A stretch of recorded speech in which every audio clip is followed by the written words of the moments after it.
Sumali sa hukbo para paglingkuran ang bansa, maaari kang pumunta sa mansyon ng pinuno ng lungsod ibong lungsod para magparehistro. Puno ng madidilim na guhit, nagtataka, tumitingin sa kanya, naglalabas ng sigaw.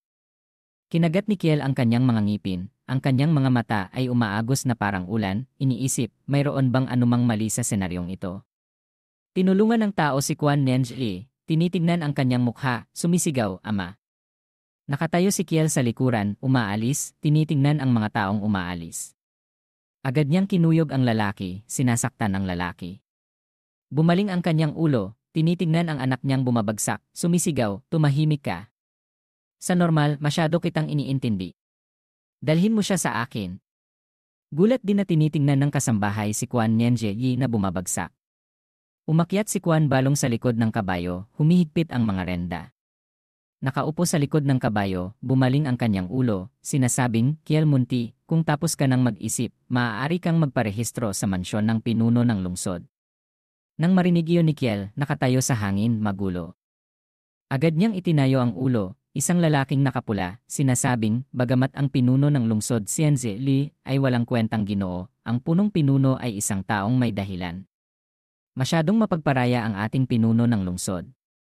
Tunay na maswerte ang binatang iyon, nalaglag sa berdeng mata ng punong pinuno. Kung gusto mong sumali sa proteksyon ng lungsod, maaari lamang umasa sa isang opisyal. Nanginginig ang kanyang buong katawan, umaagos ang kanyang mga luha. Galit na sumigaw si Kiel, sumisigaw, matagal na akong nakikipagbuno. Ang kapaligiran ay umabot na sa puntong ito. Ang huling hantungan na ito ay natapos na. Bakit pa rin ako buhay? Ang ama at anak ng pinuno ng lungsod ay talagang hindi mapagkakatiwalaan. Hindi pa pala ako pinapayagang mamatay. Nang laki ang dalawa niyang mata, nagulat na tumitingin sa system panel. Naglilingkod sa katarungan, ang inaasahang ranggo ng kamatayan ay si Panandang Pandagdag. Hinahanap at inaaral niya, tumitingin sa panel ng system. Ang paglilingkod sa katarungan, ang inaasahang ranggo ng kamatayan ay si Panandang Pandagdag. Hinihipo ni Kiel ang kanyang baba, nag-iisip, ang mahabang kandado ay kumikinang pa rin. Ang ibig sabihin nito ay patuloy na tumataas ang inaasahang ranggo ng kamatayan.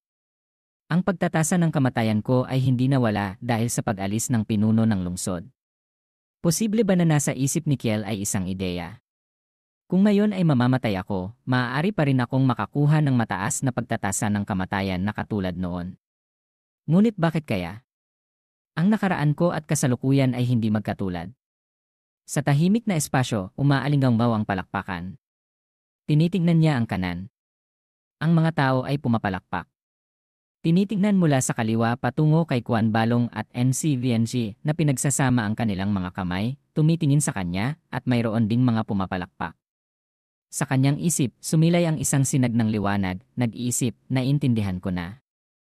Kung ngayon ay mamamatay ako bilang isang taong naglilingkod sa katarungan, galit na minumura ang pinuno ng ibong lungsod sa mga lansangan, hindi bilang isang walang pangalang estranghero na nagngangalang Kiel Munti. Higpitan niya ang kanyang mga kamay, iniisip na ang kanyang sarili ay naging isang banal na itinuturing ng lahat. Mahigpit niyang hinawakan ang kanyang kamay, iniisip kaya, ito ang tamang paraan para buksan ang sistema ng walang kamatayang Tyrannisin. Basta't patuloy kong isinasabuhay ang katarungan, ang karangalan at katanyagan ay hindi titigil sa pagtaas. Iniisip niya ang lahat bilang isang laro kung saan siya ay isang Diyos ng pagsusugal. Kung matagumpay ang kamatayan, maaari akong maging mas malakas. Kung hindi matagumpay ang kamatayan, maaari kong ipagpatuloy ang pagtipon ng mga kalamnan, dagdagan ang ranggo ng kamatayan. Kaya, hindi mahalaga kung mabuhay o mamatay, ang dalawang panig ay panalo ako. Iniisip ni Kiel na maaaring dumaan sa sistema, naghihintay sa sandali ng kanyang huling kamatayan. Ang pagtatasa ng kamatayan, tiyak na magiging isang malakas at mataas na kalidad na kamatayan. Hindi maintindihan ni MCVNZ, tinitingnan si Kiel na natural na nakatingala sa langit, malakas na tumatawa. Isang panyo ang humawak sa mukha ni Quan Nenzi, kaya't ang lalaki ay sumisigaw, masakit, masakit, masakit. Itinaas ng lalaki ang kanyang kamay upang takpan ang kanyang mukha, nagdududa na tumitingin kay Quan Balong, sinasabing, Ama, bakit hindi mo tinuruan ang taong masama na yon at gusto mo pa siyang i-recruit? Ipinikit niya ang kanyang mga mata, sumasagot, bakit ka nagmamadali? Huwag mo nang muling pakialaman ang kanyang mga gawain. Naaalala niya ang oras na siya ay nahuli. Ang mga tao sa magkabilang panig ay nasasabi. Noong nahuli si Ezekiel, tumingin sa ekspresyon ni Isaiah. Kung gayon, alam ni Elohim na ito kung gaano karaming galit ng mga tao ng ibong lungsod ang naipon niya. Kung pinatay ko noon si Kiel sa harap nila, ang imahe ng matatag na pinuno ng lungsod na aking itinatag ng may paghihirap ay hindi ba mawawasak sa isang iglap? Ngumisi siya, nagpapakita ng masamang ngiti, nag-iisip, hindi rin naman masama ang i-recruit ang batang iyon tulad na ngayon. Kung maaari nitong pagaanin ang puot ng alon, maaari din akong tumanggap ng mga papuri na may mabuting intensyon. Tinitingnan ni Juan Balong ang kanyang anak, mahinang sinasabing, dapat ka nang matagal ng sinaktan. Kung hindi, malapit ka nang magdulot ng kalamidad.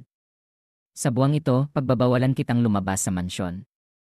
Tinatakpan ni Juan Nenjiu ang kanyang mukha, nagtatanong, bakit naman? Nang marinig niya iyon, ipinapaliwanag, sinasabing, sa panahong ito, maaaring bibisita ang kamahalan ng kasalukuyang emperador sa lugar ng ibong lungsod. Ang pagbabawal sa iyo ay upang maiwasan ang pagdulot mo ng problema. Tinatakpan ng lalaki ang kanyang mukha, nasasabik na nagtatanong, mapagkakatiwalaan ba ang balitang ito tungkol sa emperador? Hinahaplos niya ang kanyang baba, tumatawa, sumasagot, paano maaaring malinaw na sabihin ang iskediul ng paglalakbay ng emperador sa iyong ama?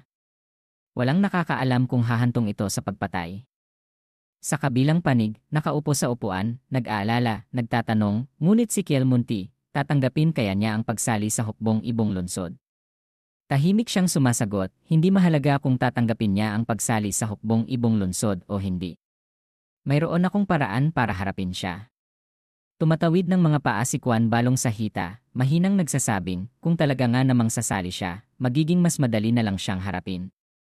Iniisip niya kung paano mamamatay ang lalaki, tumatawa, punong-puno ng kasamaan, sinasabing, hindi ba kamakailan lang ay nagkakagulo ang mga tulisan sa labas ng lungsod sa Inye. Sa oras na yon, ipadadala siya para lumaban, para mamatay.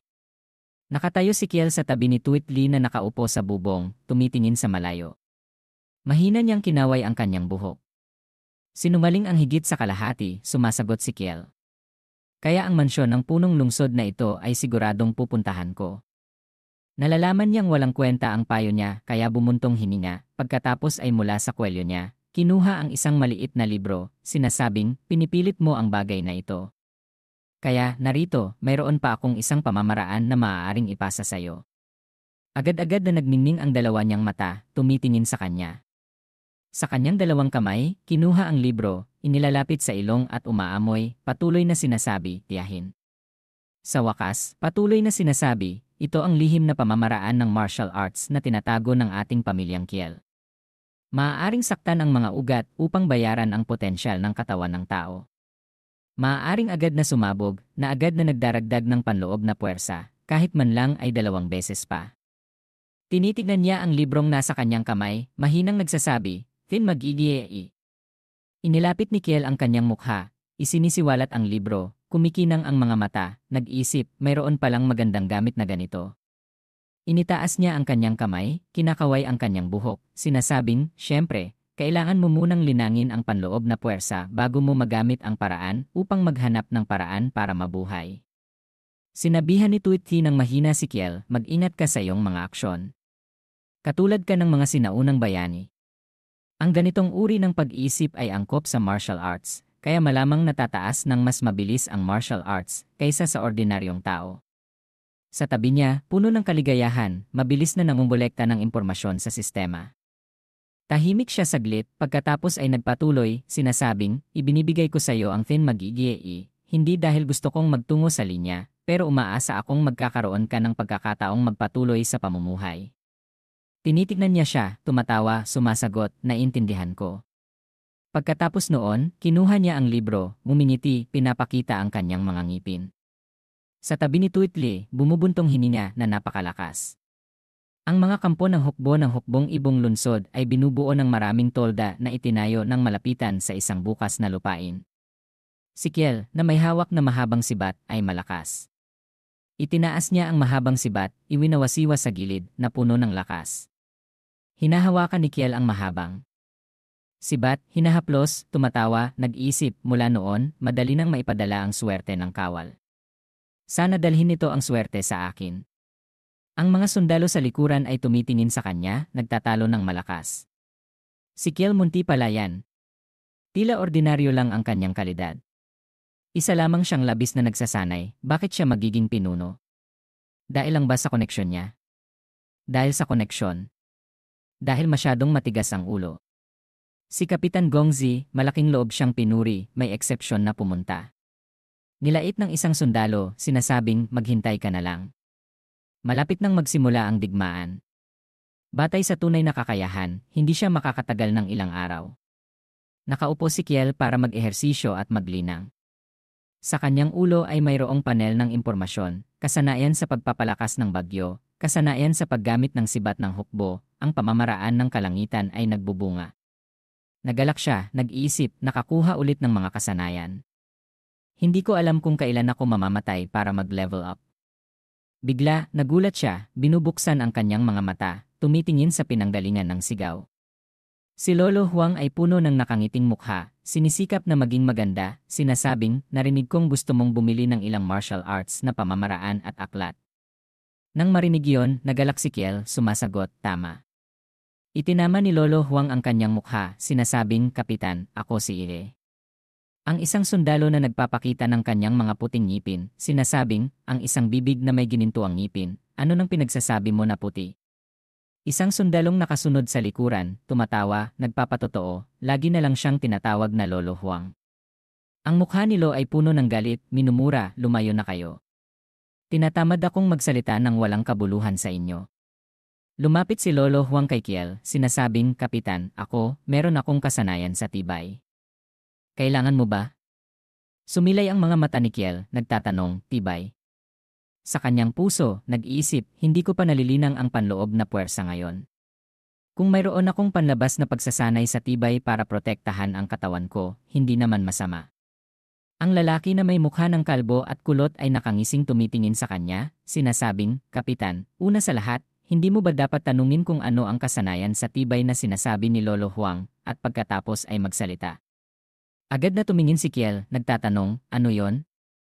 Tumawa si Lolo Huang, nagpapakita ng mga ginintuang ngipin, sumasagot, tibay ng bakal na ari. Puno ng pagtataka, narinig niyang sinasabi nito na ang kanyang sariling ari ay maaaring di tumalab ang mga espada, kaya't ipinagsama niya ang kanyang mga kamay ng may katapatan. Sinasabing ako, si Kiel Munti, gustong-gustong nag-aaral ng martial arts. Gusto ko ang tibay ng bakal na ari na ito. Ano ang presyo? Sa kanyang puso, tawa ng tawa, nag-iisip, ang bagay na yon din ang isa sa mga kahinaan ng katawan ng tao. Ang kahinaang ito ay dapat protektahan ng mabuti. Kinuha niya mula sa dibdib niya ang isang aklat ng may katapatan. Kapitan, ano nang sinasabi mo? Ano ang pera at mga pilak? Ang tibay ng bakal na ari na ito ay sa aking paggalang sa kapitan. Palihim na tumingin si Lolo Huang sa likuran para maghanap ng taong nagbibigay pansin. Lumapit siya kay Kiel, inilalabas ang aklat. Sa mababang boses, ipinapaliwanag, 4 na buwan na ang nakalipas, nagdadalang tao ang aking manugang nang sinaktan siya ni Quan Nianjeli sa daan. Ang bata ay hindi nakaligtas. Bagamat walang problema ang aking manugang, mahina pa rin ang kanyang katawan. Lumuhod siya, ibinababa ang kanyang ulo, na may katapatan na sinasabing, Kapitan, papalitan kita para maghiganti. Itinuturing ko rin itong iyong pagpapala. Agad na tinulungan ni Kiel na tumayo, sinasabing, hindi mo kailangang maging ganito. Hindi ko pwedeng kunin ng walang bayad ang pamamaraan. Sa susunod, tiyak na mayroong kabayaran. Umiiyak ang mga mata ni Lolo Huang, pinagsasama ang kanyang kamay, malakas na sumisigaw, ano nang sinasabi mo na suklian ko? Ito ang pagsuporta ko. Agad na lumapit ang isang sundalo, nag-interapto, sinasabing, Kapitan. Iniimbitahan ka ng punong pangulong opisyal na sumama sa kanya. Nang marinig iyon, nagngisi siya sa labas ng kampo. Ang punong pangulong opisyal ay nagtaas ng bandila ng puwersa. Ang katulong na opisyal ay nakatayo sa harap ng diskarte sa lupa na nagpapakita na dumating si Kiel, sinasabing, sa labas ng ingilad na ito ay may tinatawag na hari ng tulisan, si Song Yi. Napakasakdal panatikong at mapagmataas. Pagkatapos, inilabas niya ang pulang bandila na mayroong salitang hari. Galit siyang binali ang maliit na bandila sa dalawa, sumisigaw, isang maliit na tulisan na nangahas tawagin ang kanyang sarili na hari. Isa itong kalokohan. Tinaasan niya ang kanyang kilay, tinitignan siya, at itinapon ang bandila sa lupa.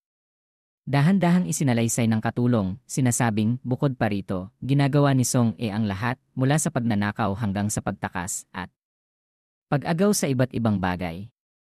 Pinag-aari ang Enyean, kahit na kalahating taon lamang, nakagawa na siya ng daang-daang krimen. Ang tulisan na ito ay isa ring mababang klaseng walang kwenta, umaagaw ng maraming dalagang babae. Puno ng luha ang kanyang mga mata, naglalarawan ng eksena sa kababaihan na dinakip, ang mga babaeng iyon ay kanyang dinakip. Maswerte na nakauwi pa rin ang mga ito, madalas na direkta silang namamatay sa kampo niya. Gustong sumabog ang mga mata ni Kiel, hinihigpitan ang kanyang kamay, sinasabing, sa katotohanan, mas masahol pa sila sa mga hayop. Ang tulisang ito ay kailangang linisin. Hindi maaaring maligtas. Tinitingnan siya ng katulong opisyal ng ganoong, nagpapatotoo, sinasabing, tama. Kaya, maghahanda ako na ipamigay ang isang puwersa ng 1,000 tao. Sa loob ng 5 araw, aalis na sila ng lungsod para sugpuin ang mga tulisan. Tinapik niya ang kanyang balikat, sinasabing, narinig kong mas matapang ka kaysa sa iba, kaya sa pagkakataong ito, hayaan kitang maging tinfong. Higpitan niya ang kanyang 2 kamay, naglalabas ng sigaw. Nagulat siyang tumitingin kay Kiel Munti na puno ng seryosong mukha, na may malakas na boses, sumasagot, tumanggap ng utos. Humahakbang, dahan-dahan siyang umaalis sa kampo. Habang naglalakad, nag-isip siya, ang puwersa ng 1,000 tao, bukod sa aking kapitan, lahat ay mahuhusay na maging martial artist. Gayunpaman, pinili pa rin nila akong maging tinfong. Hinahaplos ni Kiel ang kanyang baba, nag-iisip, malaki ang tapang ko. Si punong lungsod sa wakas ay lumalabas na, naghahanap ng gayong kahinaan. Hinigpitan niya ang kanyang kamay, tumatawa, nagpapasya, panahon na para mamatay. Para magpabago ang pera sa aking kamay. Tinitingnan ni Katulong ang kurtina, tumitingin sa malayo kay Kiel Munti na nakatayo, malakas na tumatawa, hindi maiwasang mag-isip, ang batang ito ay napakatanga o mayroon siyang tiwala sa sarili. Bakit napakabilis niyang sumang-ayon? Kailangan kong maging maingat sa plano ng pinuno ng lungsod. Hindi maaaring magkaroon ng problema. Pagkalipas ng 5 araw, sa labas ng NGN, si Kiel na may hawak na mahabang sibat, nakatayo sa dingding na tumitingin sa nakapalibot na gubat. Si Lolo Huang na nasa likod, kumakamot sa kanyang ulo, nagpapahayag, sinasabing, pamilyar ako sa lugar na ito. Hayaan mo na akong maging leader, Kapitan. Kung wala tayong makikitang bakas ng tulisan, posibleng nakatago sila sa lambak sa kanluran. 1 milya sa kanluran, mayroong maliit na lambak. Bumaling ang ulo, tumitingin sa kanya, sinasabing, sige. Pumunta tayo roon. Mag-ingat, kung hindi maganda ang sitwasyon, itago mo agad ang iyong sarili sa likod ko. Nanginginig ang buong katawan ni Lo, nagmamahal na sumasagot, Kapitan, ikaw ang pinakamahusay na tao na nakilala ko. Huwag kang mag-alala. Tiyak na hindi kita pipigilan. Tinitignan niya ito, nag-aalala, nagpapaalala, utos iyan ng militar. Balisa na tumatango si Lolo Huang. Madilim ang paningin ni Kiel, nag-iisip, hindi madaling lumabas para mamatay, hindi ko maaaring hayaang guluhin na naman ako ni Lolo Huang. Ginamit ni Kiel ang tabak para humiwa, nagbubukas ng 100 na maaaring daanan. Nakangising nagtatanong si Lolo Huang, Kapitan, hayaan mo akong sabihin sa'yo, noong bata pa ang panganay kong anak, malakas na siya. 15 taong gulang pa lang siya, kayang buhatin ang 150 na batong timbang. Nang sabihin ito, nagmamagandang loob na nagtatanong, Kapitan, kamusta ka naman noong 15 taong gulang ka? Naaalala ang eksena na pinatay siya ni Trinidad Bayani noon, sumasagot siya, noong 15 taong gulang ako, sinaktan ako at pinatay ng isang tabak ni Trinidad Bayani. Tumatawa si Lo, puno ng sinasabing hindi ako naniniwala. Nang makita yun ni Kiel, seryoso siyang nagsasabing, magtungo na. Huwag nang magsalita pa. Bigla, narinig niya ang tunog ng hangin na sumisipa sa malayo. Naglabas siya ng tanong na tanong. Sa sandaling ito, natuklasan din ni Lolo Huang na mayroong libu-libong pana na tumuturo mula sa taas ng 2 tao. Agad na lumaki ang mga mata ni Lolo Huang nang sikipaan siya sa likuran niya na gumagamit ng isang sipa. Noong pasulong si Lo, humihiling si Kiel na malinaw, nag-ikot, hinarangan. Sa wakas, huminto ang mga palaso. Ang grupo ng mga sundalo ay tumitingin kay Kiel munti na natamaan ng mga palaso, dumudugo, sumisigaw, kapitan. Sumisigaw si Kiel sa kanyang puso, sinasabing, sa pelikula, tiyak na nagloloko. Isang grupo ng mga taong may hawak na mga armas na nakaitim, mula sa gubat ay lumabas, kaya't nagulat ang mga sundalo. Nagulat na tumitingin ang lahat kaysa matulis na nagtulak ng mga tulisan. Mahinang tumawa si Kiel. Tinitigan ni Kiel ang system panel, nag-iisip, nakita ko rin sa wakas ang mga tulisan. Mabilis na akong mamamatay. Nagsimula na namang kuminang ang lock na ito. Tila, habang mas nagpapakita ka ng kagitingan sa labanan, mas maitataas mo ang ranggo ng kamatayan.